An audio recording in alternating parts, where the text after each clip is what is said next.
You know, some say you can catch a bird by sprinkling a grain or two of salt on its tail.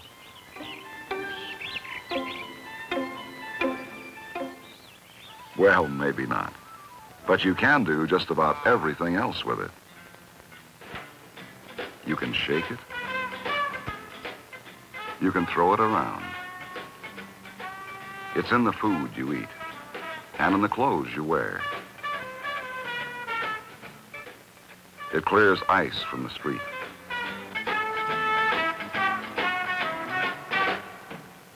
It even helps you wash your hair.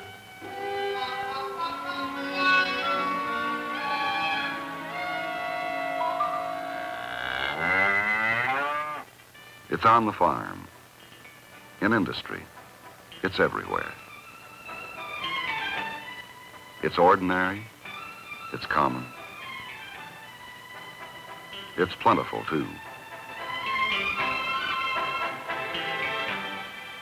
But you know, it's amazing what a grain of salt will do.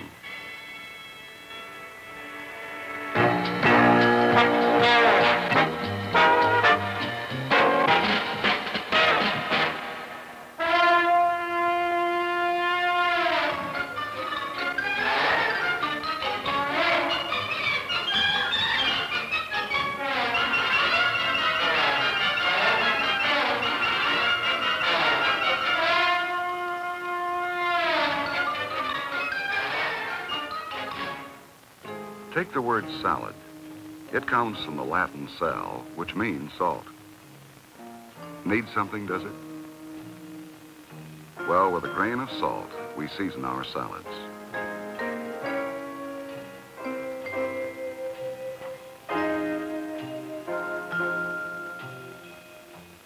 So what's a salad? It's something that's salted, just right.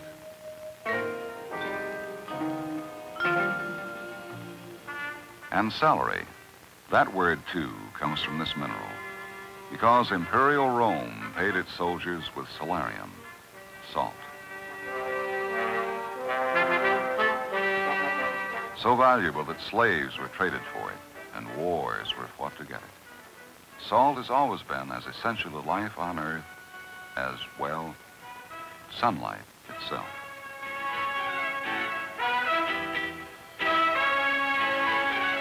One of the earliest known methods of getting salt was to use the evaporating power of the sun on salty seawater.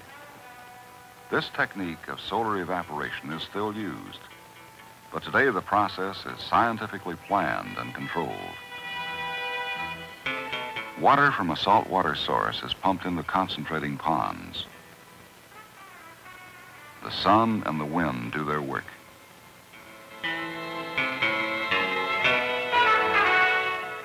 And when the concentration of salt reaches 27%, the brine moves on into crystallizing ponds.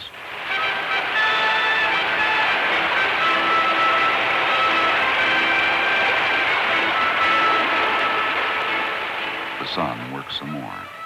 Salt crystals settle to the bottom and grow. After a period of time, each pond is covered with a 3 to 6 inch layer of sparkling salt crystals, ready to be harvested.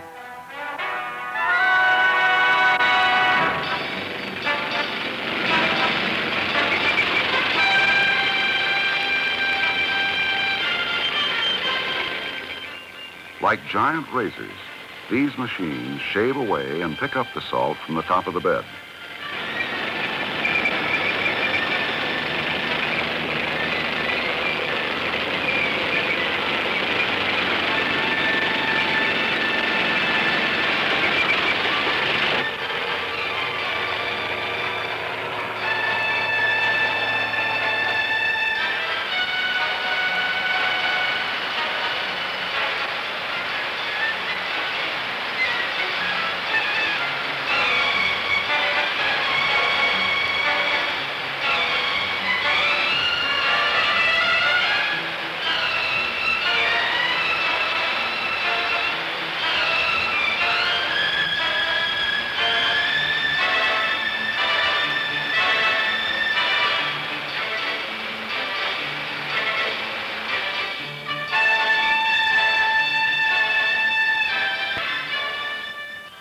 harvest is complete, and the solar salt is stockpiled in great white mountains until it is taken to be processed.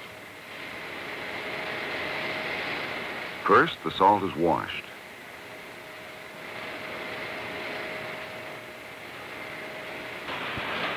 Then, in the heat of gas-fired kilns, at 300 degrees Fahrenheit, it is dried.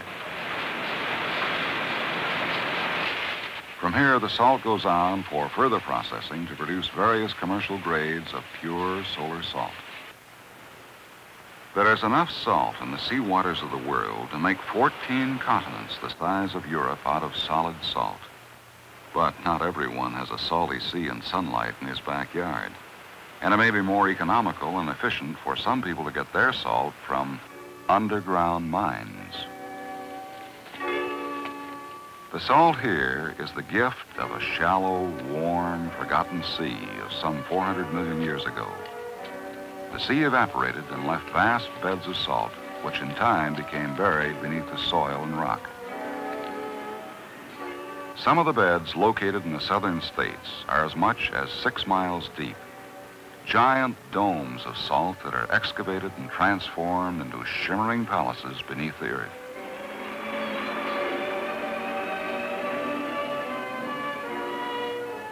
The rooms are 75 feet high, made of nature-pure salt. So beautiful that in some European mines, these salt cathedrals have been used as places of worship ever since the Middle Ages.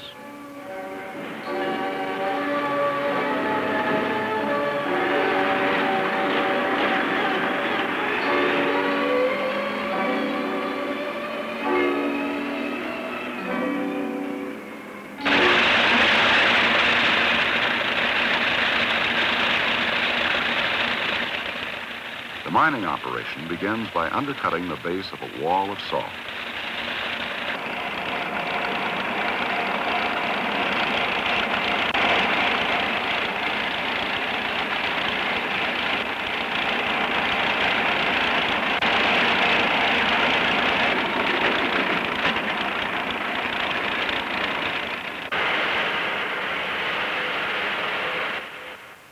The surface of the wall is then drilled so that demolition charges can be placed.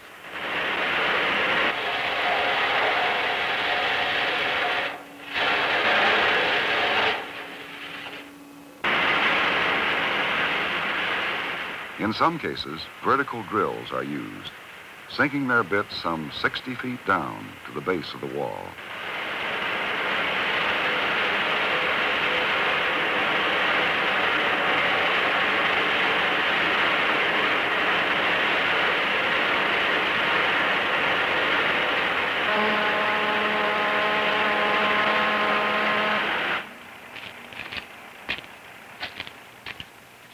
A salt mine, contrary to rumors out of Siberia, is really a pleasant place to work. Clean, with year-round temperatures of 70 to 75 degrees. Perfect for a picnic. Salt, by the way, is the only rock eaten by man. Now, with lunch out of the way, it's back to the business of preparing to blast.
was once a wall of salt is now crushed and carried into a mammoth underground storage cavern.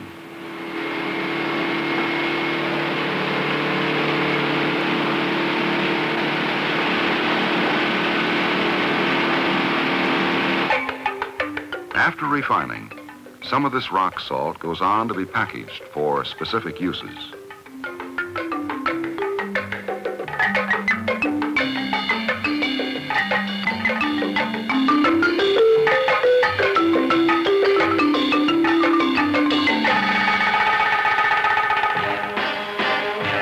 Much of the rock salt, of course, goes out in bulk form.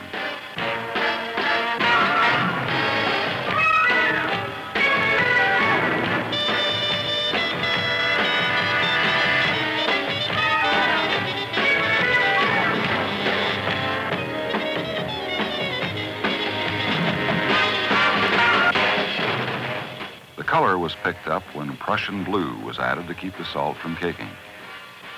Millions of tons of this rock salt are stockpiled throughout the country in preparation for the winter months when ice control problems may arise.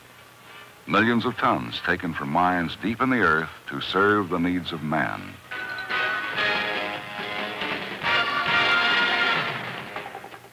Also, deep in the earth, we drill to create another source of salt. In brine wells, water is pumped down into the salt bed under the ground.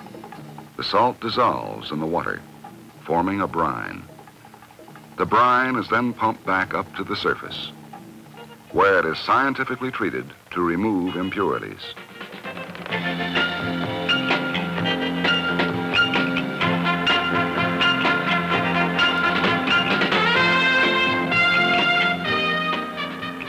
Then the salt-rich brine moves to these giant pressure cookers called vacuum pans.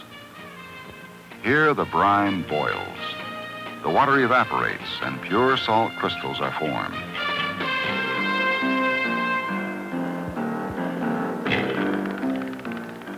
From the vacuum pans, the crystals flow onto a rotary filter. Then giant screens get into the act, gyrating and dancing, separating the salt into various sizes. After further screening and testing, this cube-shaped product of modern technology becomes the granulated substance that we commonly see as table salt.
Whether plain or with iodine added to prevent goiter, this is the stuff that fills the shakers on tables everywhere.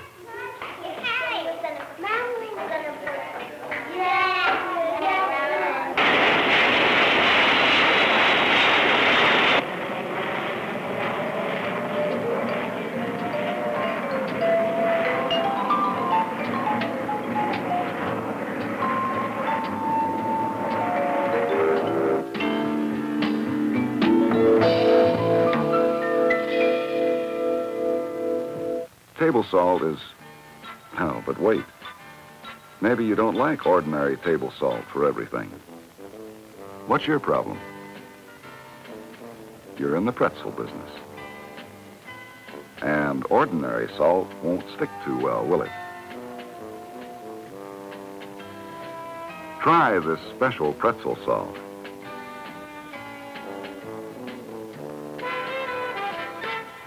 See, that salt works beautifully with pretzels or snacks or anything else like,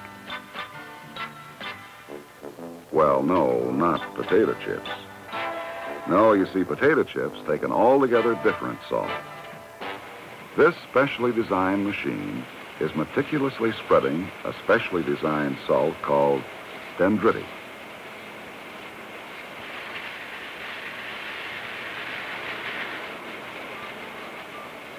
Dendritic salt is not a cube. It's not even a flake. It's a new shape, the shape of a little star. Under the controlled conditions of a modern vacuum pan operation, science has discovered how to grow salt in this new form. It not only clings to potato chips, but it also has other properties.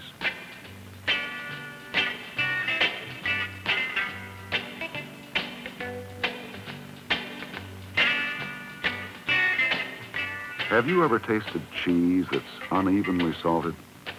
Some of it seems sort of blah. Another taste, and that part's too salty.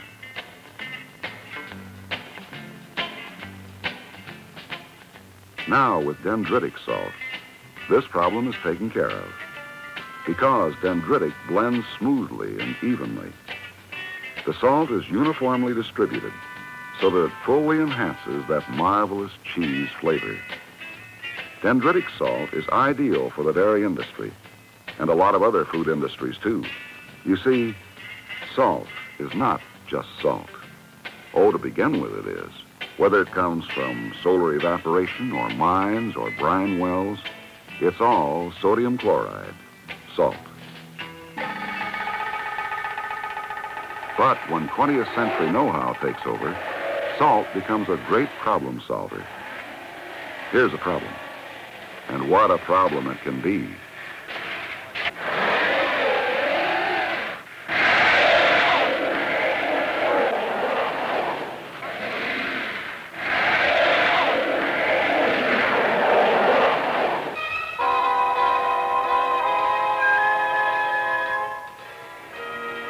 But the street and highway departments of America have been getting ready for months.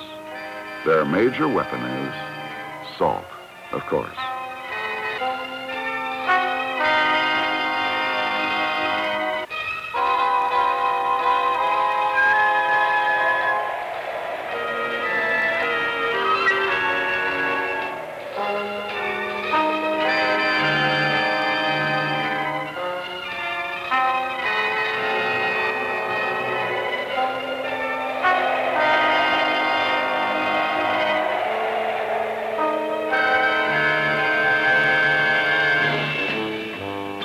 Salt is the clean, economical way to, whoops. Try a little of this. It's salt, the hottest thing on ice.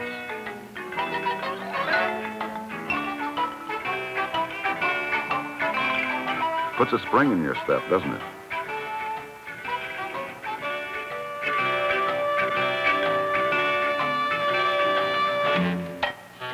Here's something else that salt can do. It can act as a stabilizer, providing a firm base for paved roads. This farmer finds that salt can solve some of his problems, too. It can improve the quality of his herd. Because animals crave salt, it is a perfect carrier. Just as salt is used to carry iodine to people, it is also used to carry iodine to animals. Plus, it carries vitamins, phosphorus, and other essential minerals. In a wide variety of mixtures and in blocks, salt provides an accurate method of metering vital nutrients into the diets of animals. There's a salt product made to meet every feeding problem for every type of animal. It's a good way to get Bossy to take her vitamin tablets. That's right, don't forget your tablets either. Salt tablets, of course, to prevent heat exhaustion and that bright sun.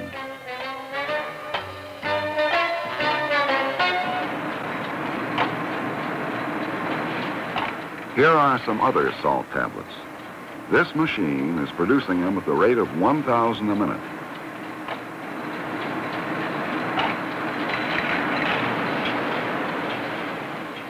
and these cans are taking them at the rate of 60 a minute. The tablets contain salt and whatever else is needed to season vegetables. There are scientifically formulated tablets for other canned products, too. In fact, salt has something for everyone and for every purpose.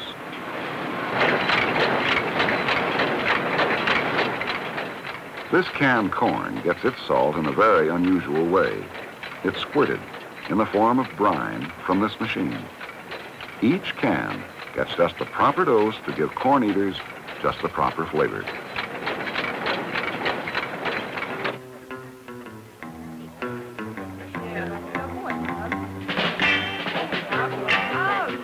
Now bread, on the other hand, gets a vitamin-fortified baking salt.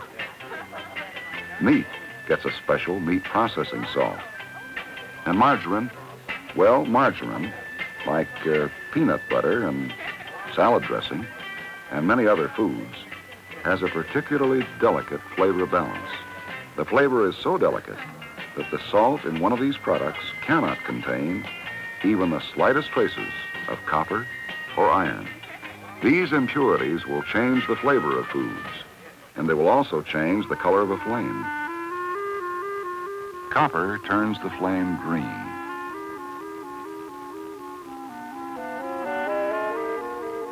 Iron turns it white. Flavor stability is extended, though, by another special salt, a salt that is free from copper and iron. This tablecloth got its share of salt when it was dyed.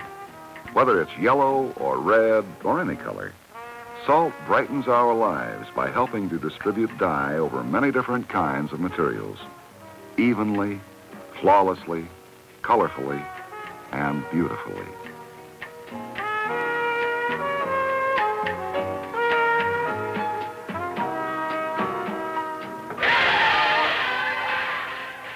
Popcorn, anyone? It gets a special popcorn salt. Good. Makes you thirsty, too, doesn't it?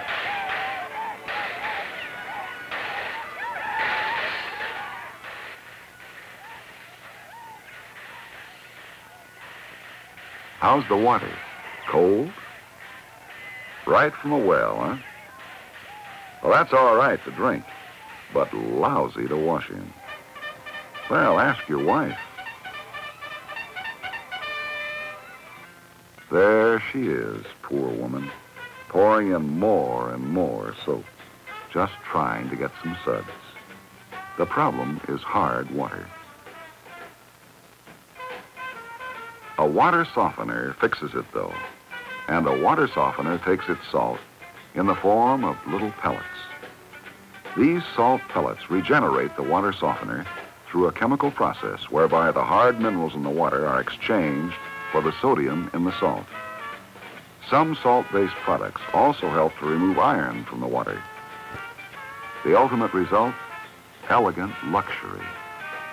Why, sure, industry softens its water to save wear and tear on equipment. Why shouldn't you?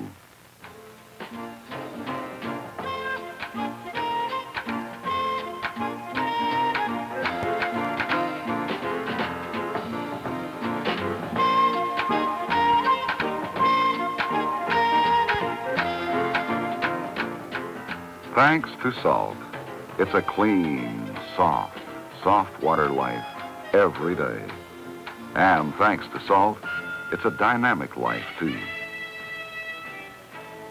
This is heavy industry. It takes its salt in big doses, in mammoth tanks of salt brine.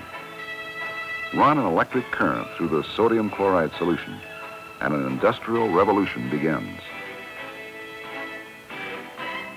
The flow chart is endless. First, you get chlorine and sodium. Mix in other chemicals, and then you get sodium sulfate, calcium carbonate, benzene, sodium bicarbonate, calcium chloride, hydrochloric acid, carbolic acid, and so on and so on and so on. These chemicals go into, well, they go into the making of the tires for your automobile. They're used to make that nice, shiny paint and the simonized wax that protects it. They're used to help refine the oil in motors. These byproducts of salt are used in the making of fumigants and soil conditioners and insect sprays. They go into aluminum and into paper. Chemical derivatives of salt help make plastics. They purify pools.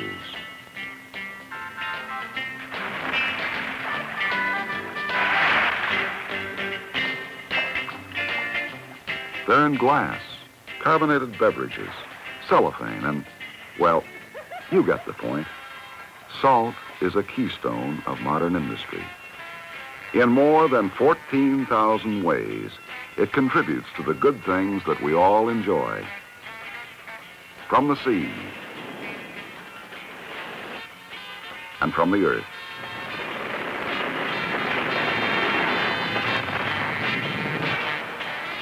Salt comes to us in plentiful supply. It comes in many different forms and in many different shapes, in many different packages. It is common and inexpensive. Yet, in some parts of Africa, it is still used as money. Everyday sodium chloride, so ordinary, yet so unique, that modern research laboratories are constantly uncovering new ways to make life better, more pleasant, and more fun with a grain of salt.